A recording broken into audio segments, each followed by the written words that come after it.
ਤੇਰਾ ਟਰੱਕ ਆ? ਅੰਦਰ ਕਿੱਦਾਂ ਬੈਠਾ? ਮੁੰਡੇ ਨੇ ਬਿਠਾਇਆ ਜੀ। ਕਿਹੜੇ ਮੁੰਡੇ ਨੇ ਉਠਾਇਆ? ਅੱਛਾ ਤੇ ਮੋਟਰ ਤੇ ਗਿਆ। ਆਹ ਕੀ ਸ਼ੀਸ਼ਾ ਕਿੱਦਾਂ? ਆਹ ਕੀ ਕਰਨ ਡਿਆ? ਮੈਂ ਕੁਝ ਨਹੀਂ ਕਰ, ਮੈਂ ਬੈਠਾ ਆ ਕੀ ਕਰਨ ਡਿਆ? 911 ਕਾਲ ਕਰੀ ਪੁਲਿਸ ਨੂੰ। ਕਰ ਲਓ ਜੀ, ਮੈਂ ਤਾਂ ਬੈਠਾ ਹੀ। ਹਾਂ ਕੀ ਕਰਨ ਡਿਆ? ਇਹ ਤੇ ਨਹੀਂ ਮੈਂ ਕੁਝ ਕੀਤਾ। ਆਹ ਮੇਰੇ ਤੋਂ ਵੀਡੀਓ ਬਣ ਗਈ, ਕੋਈ ਨਹੀਂ। ਮੈਂ ਤਾਂ ਹੱਟੇ ਮੋਟਰ ਤੇ ਬਿਠਾ ਗਿਆ ਮੁੰਡਾ। ਆ ਮੈਨੂੰ ਦੇਖਦਾ ਪਿਆ ਮੈਨੂੰ, ਕੋਈ ਗੱਲ ਨਹੀਂ। ਕਰੀ 911 ਕਾਲ। ਹਾਂ ਦੇਖੋ ਜੀ, ਚੋਰੀ ਕਰਨ ਡਿਆ, ਉਧਰਲਾ ਸ਼ੀਸ਼ਾ ਤੋੜਤਾ। ਆ ਬੜਿਆ ਅੰਦਰ ਆ, ਲੱਗਾ ਡਾਇਰੈਕਟ ਕਰਨ। ਤੇ ਆ ਪੰਜਾਬੀ ਆ ਆਪਣਾ, ਪਹਿਲਾਂ ਵੀ ਇੱਥੇ ਟਰੱਕ ਚੋਰੀ ਹੋਇਆ। ਕਿਹੜਾ ਜੀ? ਆ ਹੁਣ ਵੀ ਲੱਗਿਆ ਹੋਇਆ ਸੀ ਕਰਨ।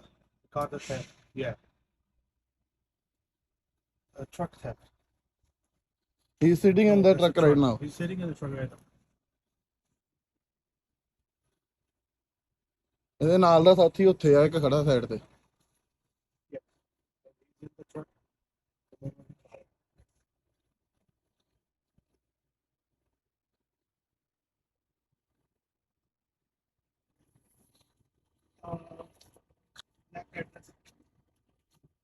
Opposite of Wendy 9930 Airport Road.